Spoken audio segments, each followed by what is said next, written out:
everyone. My name is Gracie Amini Balentos, and today we're going to delve into a fascinating period in Philippine literature, the years under American rule. This era saw a shift in language, themes, and style, reflecting the changing landscape of the nation. This topic explores Philippine literature during the American colonial period in 1898 to 1945. We'll see how the historical context, the rise of English and American education impacted Filipino writers and their work. Get ready to discover how literature became a powerful tool for expressing national identity, resistance, and cultural pride during this time of change. So let's proceed. On June 12, 1898, the raised the Philippine flag as a symbol of our independence. So General Emilio Aguinaldo was selected as the first president of the Philippines Republic, but this was short-lived. Okay, so on June 12, 1898, the Filipinos had just won their fight against the Spain, right? And they were celebrating their newfound freedom. They raised their flag, the Philippine flag, high in the air, a symbol of their independence. It it was a huge moment for them, a moment they'd been fighting for years, and lead this new nation. They chose General Emilio Aguinaldo to be their first president. He was a respected leader, and everyone was hopeful for the future. But as we know, things don't always go as planned. This independence didn't last long. The American came in, and that's when things took a turn. So even though the Filipinos had just won their freedom, they were about to face a new challenge. So let's proceed to the next bullet. The Filipino-American was resulted in defeat after General Miguel Malvar surrendered. He was the last Filipino general to surrender. Many Filipinos started writing again, and the nationalism of the Filipinos remained undaunted. Filipino writers went into all form of literature like news reporting, poetry, stories, plays, essays, and novels. Their writing clearly depicted their love for the country and their longing for independence. And 1910. So, after a long and difficult war, things didn't go the way the Filipinos hoped. They lost the war against the Americans, and General Miguel Malvar surrendered, the last Filipino general to do so. It was a tough time for them. But despite this setback, the Filipino spirit remained unbroken. They are unbothered that time. The war, instead of extinguishing their nationalistic fervor, actually fueled it. Filipinos began to pour their feelings of love for their country and their longing for independence into their writing. They turned to literature as a powerful means of expressing the pain, their hopes, and their defiance. Grabe jud ka, fighter ang Filipinos during that time. So in 1910, let me read the PowerPoint first. A new group started to write in English. Hence, Spanish, Tagalog, the vernacular, and finally English were the mediums used in literature during these times. The writers in Spanish were wont to write on nationalism like honoring Rizal and the other heroes. The writers in Tagalog continued their lamentation on the condition of the country and their attempt to arouse love for one's native tongue. The writer in English imitated the themes and methods of the American. Okay, so by 1910, things were changing in the literary world. A new group of writers started using English na, which was becoming more popular because of American influence. So now you had Filipinos writing in Spanish. Tagalog, the regional languages, and English. The writers who stuck with Spanish were still focused on celebrating their heroes like Rizal and keeping the spirit of nationalism alive. The Tagalog writers continue also to write about the problems in their country and to encourage people to be proud of their language. But the English writers were doing something different. They started to copy the style and topics of American writers, trying to adapt to this new influence. It was a time of adapting and experimenting as Filipino writers explored different ways to express themselves. In 1920, the UP College Folio was later replaced by the Philippine Collegian. Did Star by Paz Marquez Benitez stand out as a model of perfection and character delineation, local color, plot, and message. So by 1920, things were getting more organized in the literary world. The UP College Folio, a literary magazine, was replaced by the Philippine Collegian, which became a bigger deal. And during this time, a really important story was published, The Deed Stars by Paz Marquez Benitez. It was a big hit because it was so well written. The characters were really believable. It had a great sense of place. The story was interesting and it had a powerful message. It's considered a classic of Filipino literature. Now let's proceed to the Philippine literature during the American rule was influenced by two factors. So here are the two factors. First is the education with the Americans providing free education. Many were given the chance to study, and English was the used as the language of instruction. Second is early literary works in English showed styles of which is American. It can also be seen that writers who just started learning English cannot fully showcase their talents because of the lack of mastery and of the language.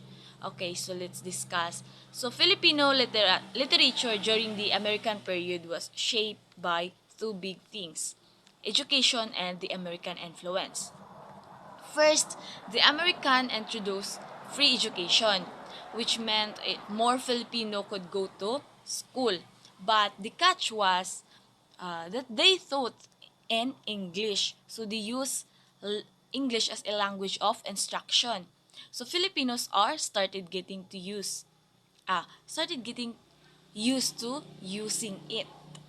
This lead to some interesting result in writing. Early Filipino writers in English often copied American style because they were still learning the language. They weren't quite able to express themselves fully yet. It was like they were still finding their voice in English. Now let's proceed to the literary highlights. Writers during the American period drew ideas from the propaganda movement and the revolutionary movement to encourage the Filipino to continue to fight against the U.S. colonialism. The demand for independence was supported by a campaign to make the Americans aware of the Filipino culture. Some writers who used the Spanish language began to shift to the American language for the fact that a larger population can now comprehend the said language. So, during the American period, Filipino writers were still inspired by the fight for independence, just like during the Spanish time. They were used their writing to encourage people to keep fighting against the American colonialism. They also wanted to show the Americans what Filipino culture was all about, hoping they'd understand and support the desire for freedom. And some writers even started using English instead of Spanish because more people could understand it.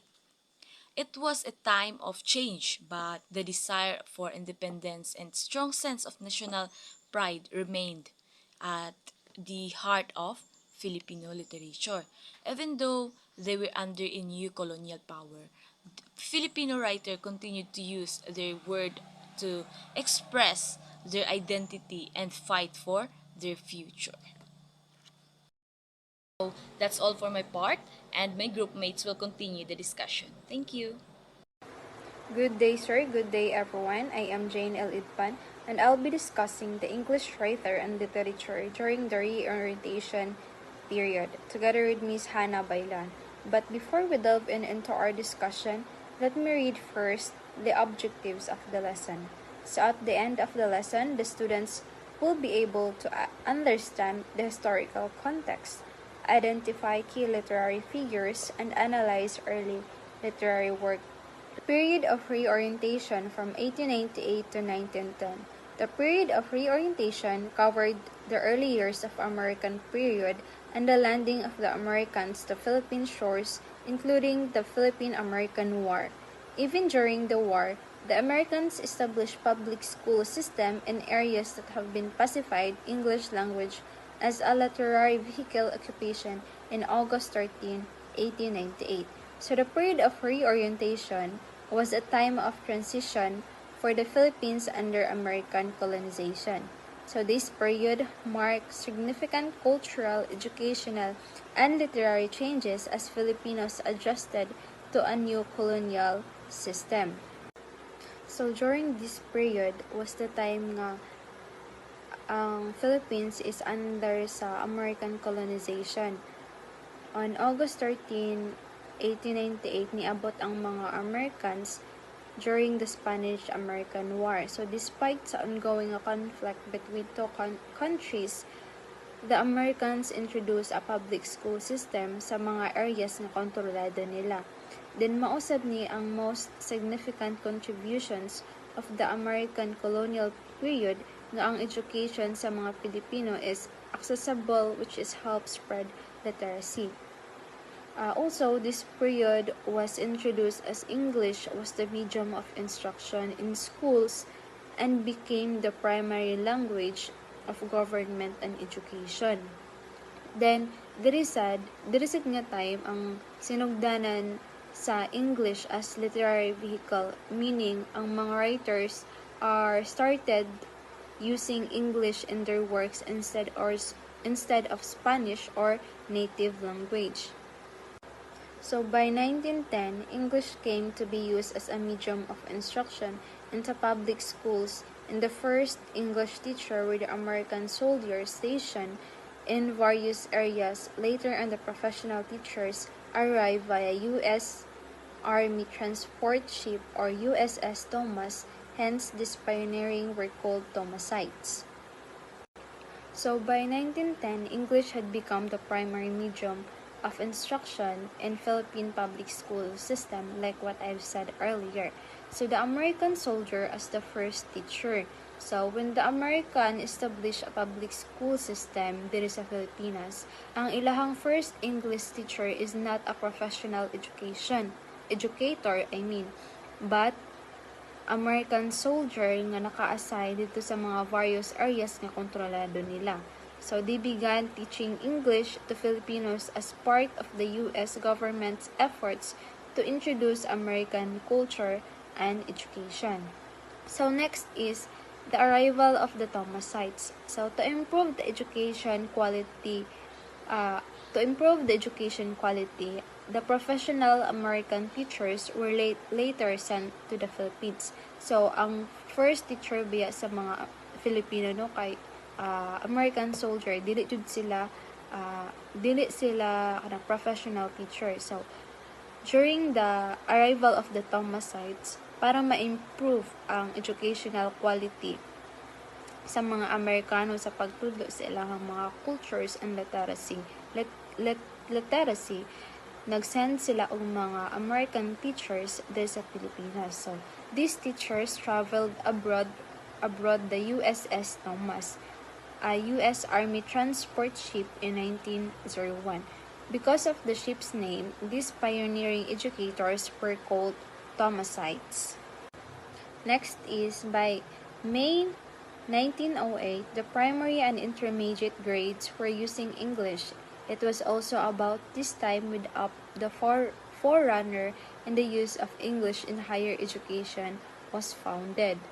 So in May 1908, English had become the primary language used in both primary and intermediate grades in Philippine public schools. So this progress or this reflected the progress of the American government in terms of the educational system sa Pilipinas. So naa siya progress, both na siya primary and intermediate grades in Philippine public schools. So during this same period, the foundation for higher education in English was also laid with the establishment of the University of the Philippines or UP. So UP was founded on June 18, 1908 and became a key institution for higher education in the country. It was among the first universities to use English as the medium of instruction, setting the standards for academic excellence and English language proficiency in higher education. Next is the El Recasimiento became the most famous Spanish-language Filipino newspaper, which was brilliantly written but obsessed with the micropolitics of the period. So, El Recasimiento was a prominent Spanish-language Filipino newspaper during the American colonial period. Its name, which means the Renaissance, reflected its goal of revitalizing Filipino nationalism and intellectual discourse. So, the El Recasimiento is famous and intellectual. El Recasimiento gained fame for its exceptional writing, which showcased the skills of its editors and contributors, many of whom were among the most brilliant Filipino writers and intellectuals of this time. It is also focused on political issues, so the newspaper became known for its critical stance of the political events of the period. It was deeply engaged in the politics of the time, meaning it focused on detailed, often localized political issues, including corruption, abuses of power. And lastly, the Filipino Free Press, founded by R. Makulov Deck and D. Theo Rogers, was the first privately owned publication to publish English works of Filipino writers. They paid the Filipino writers when their work was chosen to be published. Established in the early 1900s, the Philippine Free Press was the first privately owned publication in the Philippines that encouraged and supported Filipino writers in English. It provided a platform for Filipinos to express themselves in the English language, which was still relatively new as a medium for literary and journalistic work. The Free Press became significant because it not only published English works by Filipino writers, but also paid them for their contributions. This practice was groundbreaking as it gave value to Filipino literary talent and motivated writers to improve their craft. In summary, the Philippine Free Press was instrumental in promoting and supporting Filipino writers in English, helping them gain visibility and compensation for their work while contributing to the development of Philippine literature in the colonial period. So that would be all. And Miss Hannah Baylon will further discuss the lesson. Thank you. Good day, everyone. My name is Hannah Baylon, and I'm going to discuss my assigned topic in the lesson. This is the continuation of the reorientation period. So the first slide we have, the Dominicans are believed to have established the first printing press in the Philippines in 1953. In the same year, the Doctrina Christiana y Lengua Española y Tagala, the first book to be printed in the Philippines, was produced. This is from the first edition published in 1960. Marcelo H. Del Pilar, explanatory note. Marcelo H. del Pilar is the most famous journalist in our history and is also considered as the father of Philippine journalism.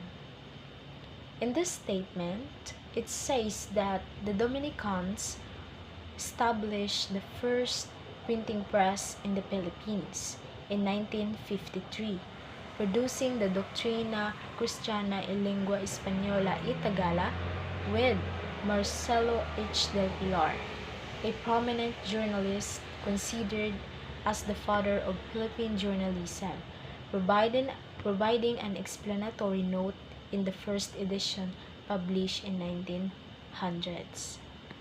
So, next slide.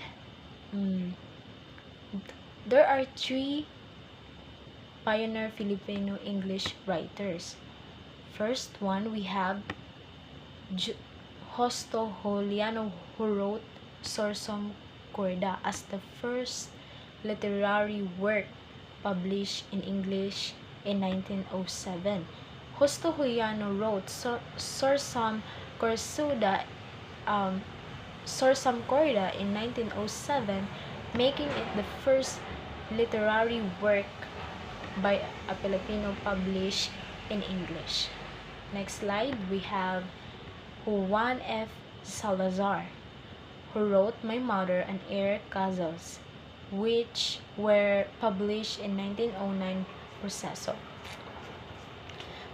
Juan F. Salazar authored My Mother and Air Castles, both on which were published in 1909. These works contributed to the development of Filipino literature written in English during the early 20th century.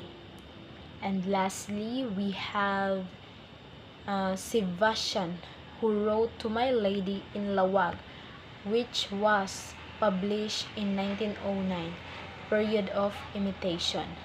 This period was characterized by the Filipino writers imitating the American and English writers. The UP College, full U, the school publication of the University of the Philippines, published literary compositions in English written by the pioneers in English poetry, essays, and short story. Sebastian's To My Lady in Lawag was published in 1909, during a time when Filipino writers were heavily influenced by the American and English literary styles.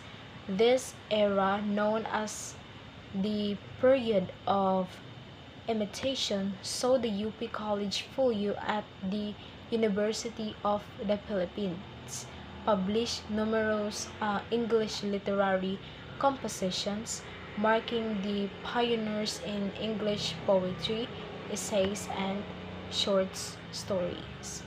And the last slide, we had legacy of the period of reorientation laid the foundation for the development of Filipino English literature, paving the way for future generations of writers. The legacy of reorientation set the stage for the future growth of Filipino English literature, paving the way for future Filipino writers. This period introduced English as a writing tool and encouraged generations to be creative and innovative in this bilingual tradition.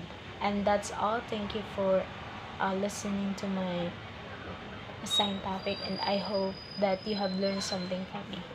Once again, good morning. Good evening, everyone. So I will be discussing the English writers and literature during the period of imitation. So let's know who are the writers and their literature during the period of imitation.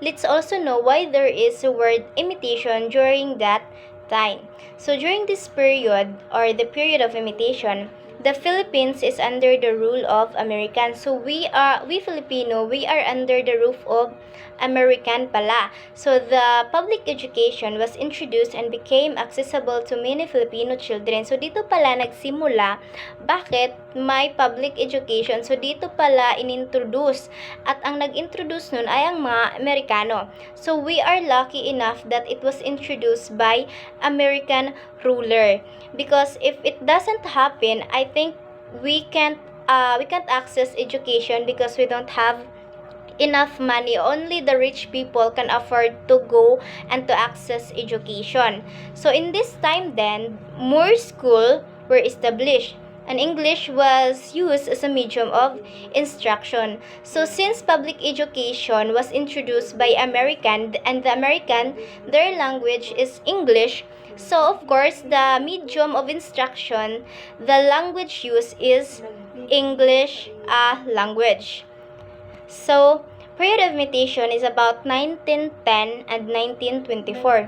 So, this period was characterized by Filipino writers imitating the American English writers. So, dito pala nangyari bakit may imitation na naganap, because the Filipino writers during this time was imitating the American writers also. So, the UP College Folio, the school publication of University of the Philippines, published literary compositions in English written pioneers, in English poetry, essays, and short stories. So the UP College, sila yung nag-publish ng mga literature or ng mga literary composition of English written pioneers.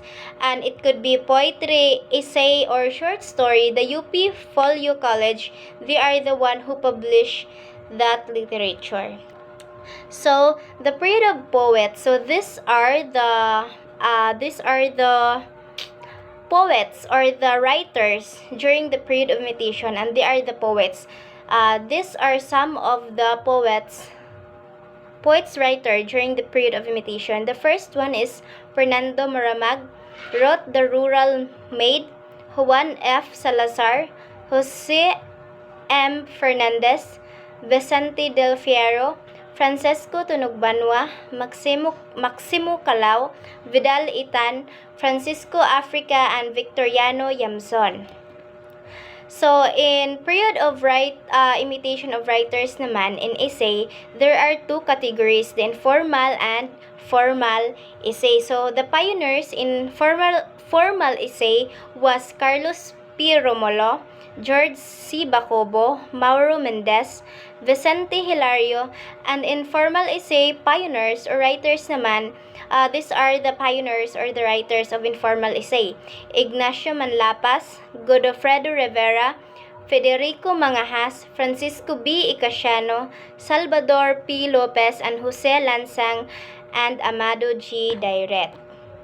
So, the period of imitation of short story, these are the short story that was written during the period of imitation. So, the Philippine Herald, the Philippine Review, the Independent, the Rising Philippines, and the Citizen. So, there are lots of writers during the period of imitation, and my co-teacher will be discuss who are the writers who have impact or notable works during the period of imitation. She will going rather to discuss about the achievements, the award that was given to that writers during the period of imitation. They are awarded because they have a notable works, means it is very significant during that time.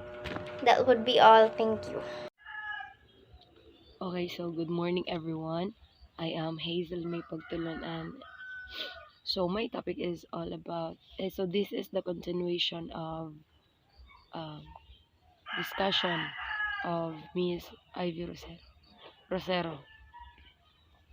Okay, so many Filipino writers became popular during this period, which is the literature under the U.S. colonialism, due to their masterful works. So these are the notable writers. So first we have we have Paz Marquez Benitez.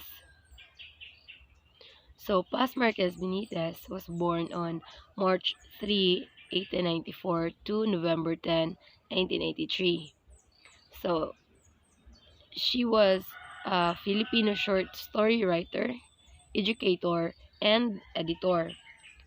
Her career as a woman educator, as well as her contributions as a writer, are seen as an important step within the advancement of women in professional careers, as well as in the development of Philippine literature. She was also a beauty queen. The story is mainly about three people: Esperanza, Alfredo Salazar, and Julia Salas. Esperanza and Alfredo are engaged through marriage, and during this period, Alfredo met Julia, who he grew very fond of, to the point where he almost wished his inevitable marriage to Esperanza. So, this story was entitled Dead Star by Paz Marquez Benitez. So, the short story Dead Stars is conveying the themes that pertains to forbidden love. It says that forbidden love is only apparent, and and its beings haunt the person until such time that he realizes his faults. So the story Dead Stars explores themes of love, illusion, and societal expectations, marking the transition of Philippine literature to modern storytelling. So next, we have Carlos R. Romulo. He was born on January 14, 1899 in Camiling, Philippines. Died on December 15, 1985 in Manila. He was a Philippine general, diplomat, and journalist known for his activities on behalf of the Allies during World War II and his later work with the United Nations. Daughters of Sales and Other Plays by Carlos P. Romulo. American period is one of the turning points which made our Philippine literary tradition colorful and interesting. Um, his autobiographical work, I Walk with Heroes, highlights his experiences during the World War II. Okay, next we have Bernardo P. Garcia. He was born on August 20, 1890 at Albay, Philippines. His father was Adriano Fermin Garcia. His mother was Prudencia Palomer. He married Isidra Villarueto about 1921. They have they have at least uh, they have at least 6 sons and 4 daughters. George Washington by Bernardo P. Garcia was published in El Renacimiento. Next, we have Marcelo de Gracia Concepcion was born on Santa Maria, Ilocos Sur. Concepcion also studied in Santa Maria, Ilocos Sur. He served with the United States during the First World War. World War. After the war, he spent a summer in the Alaskan fisheries. Then he attended in the University of California, where he first studied law and then to be a writer. In 1925, Azucena, the Book of Poems, which won him fame, was published. Marcelo de Gracia Concepcion became the first Filipino poet to have his English written poem collection published into a book of poetry in New York, USA on 1925 by G.P. Putnam's son. And that is for the book entitled Azucena, which was named after uh, after a lily found in the Philippines. Marcelo de Gracia Concepcion likely refers to Marcelo de Garcia Concepcion,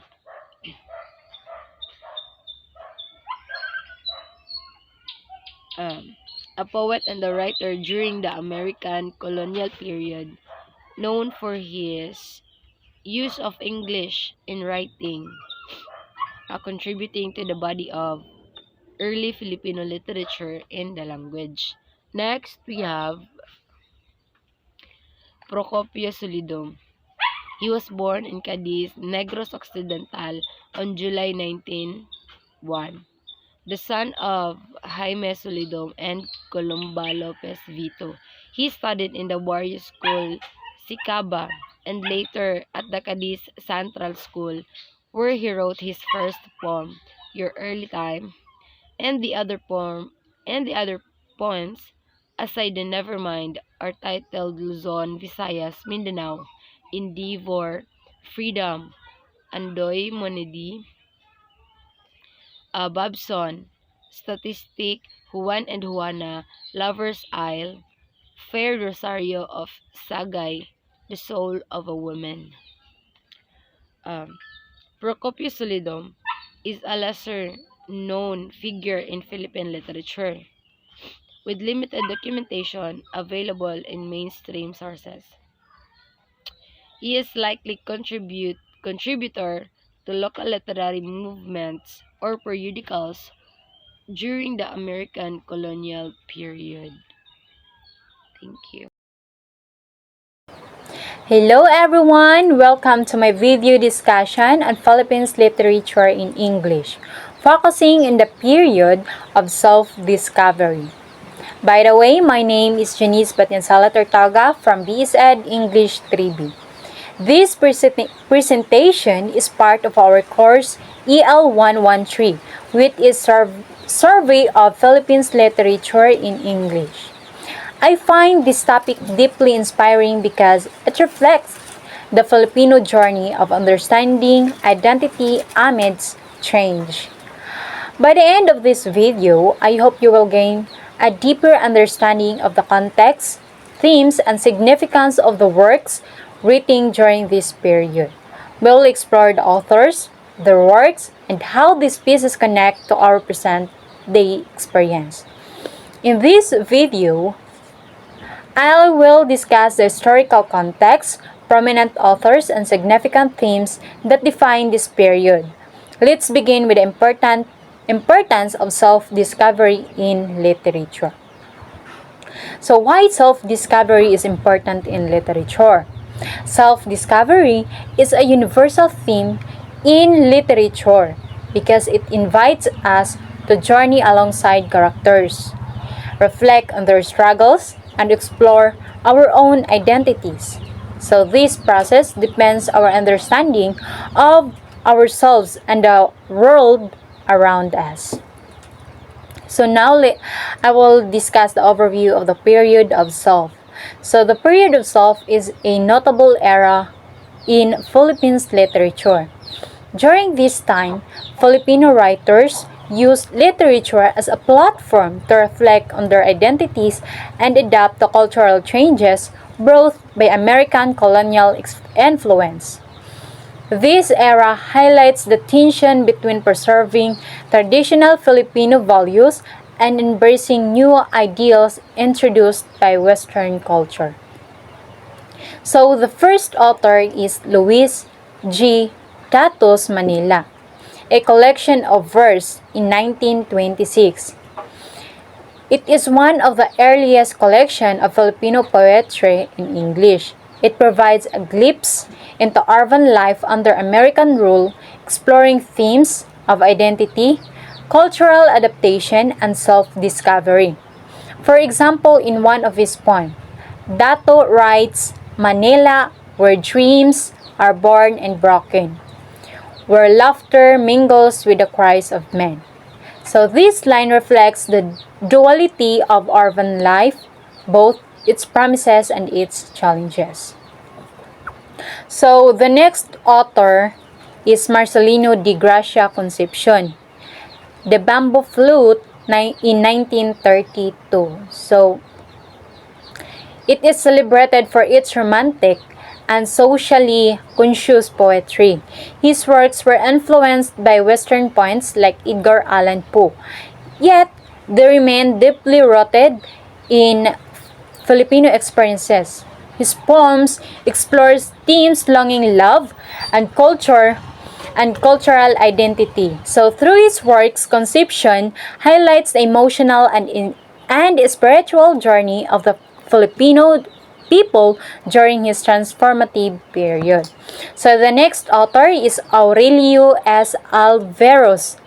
So self-published collection Moon Shadow on the Water. So it is emphasizes themes of love, identity, and pride in Filipino culture. So his poems intertwine personal emotions with national pride, capturing the Filipino journey toward self-discovery and acceptance of their cultural heritage. So now let us proceed to the themes in Filipino literature of self-discovery.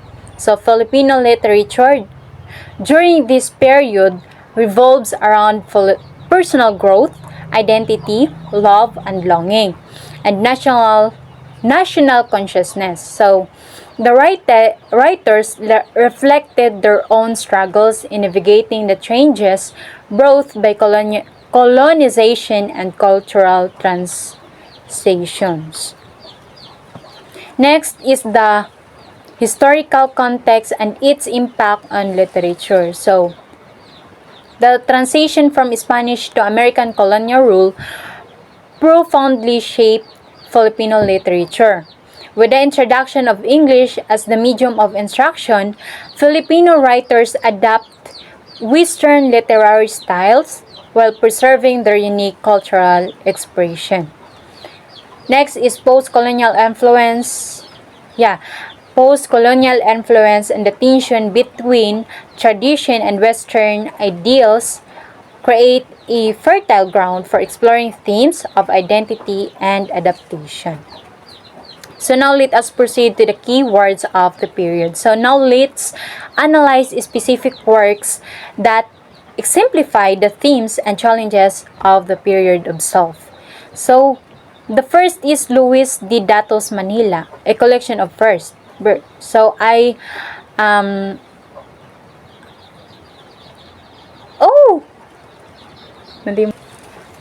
Dato's poetry captured the complexities of urban life during the early 20th century under the American influence. So his work serves as a personal exploration and cultural critique of Manila's transformation.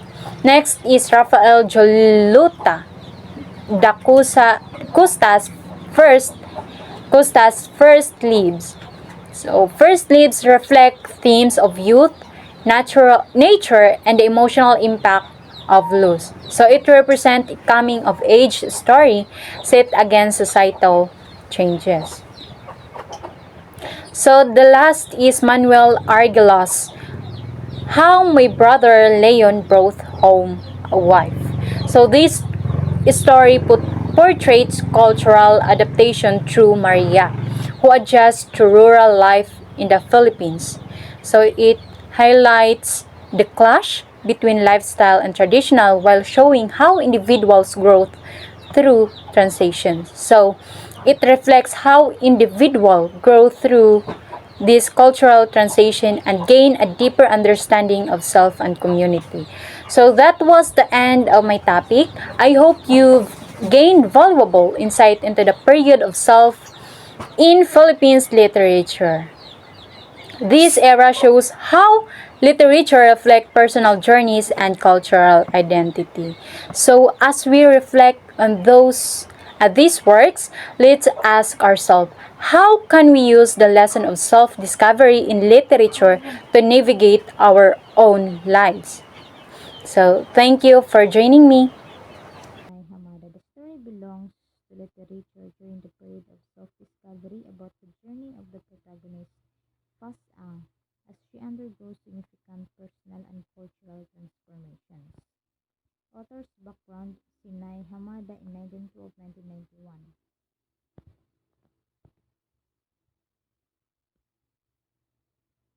The Filipino Way of Life by Camilo Osias, a book about the Filipino identity and its factors that shape their societal norms.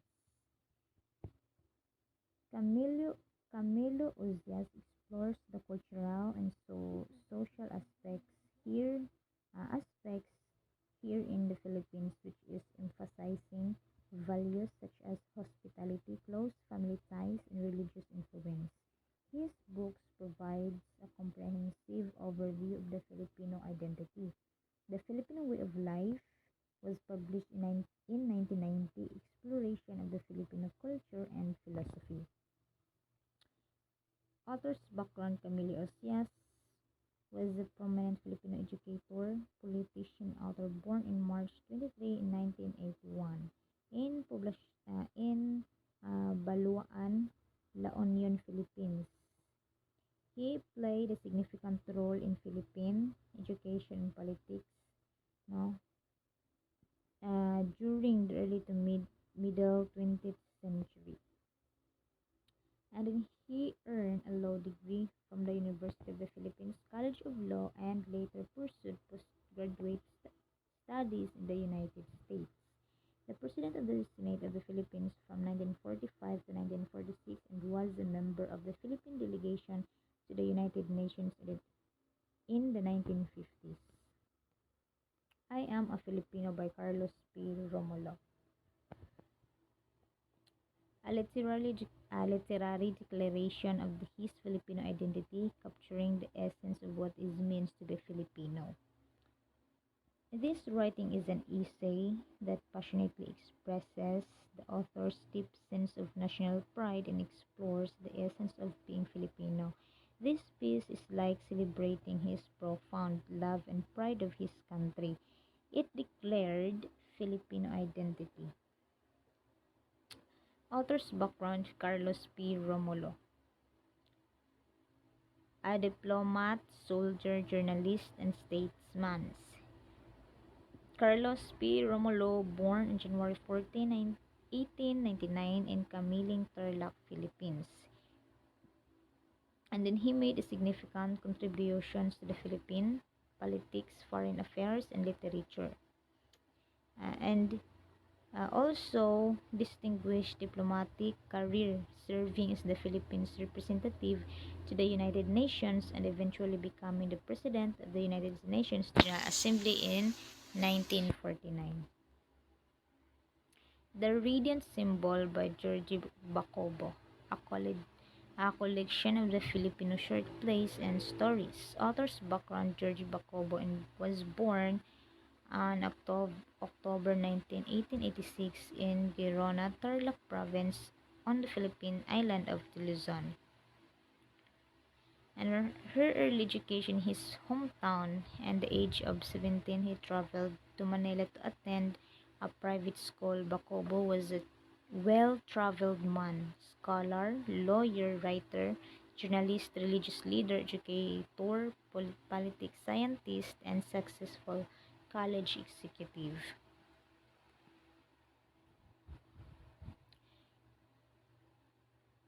And then he translated Dr. Jose Rizal's No Limitang Hiri and El Filibustrismo into English, and also translated the Code of Kalantiaw, Lupang Hinirang, and Andres Bonifacius Decalogue.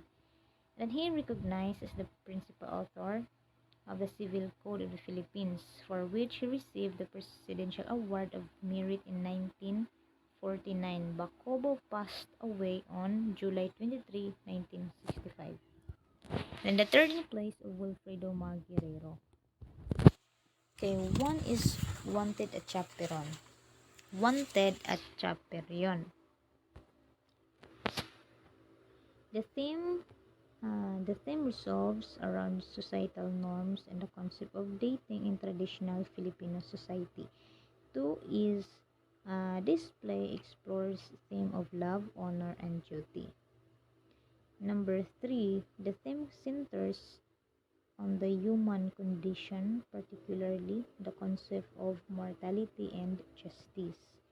Four is display explores the theme of life's uncertainties and unpredictability. In unity, the central theme is the importance of the unity and cooperation.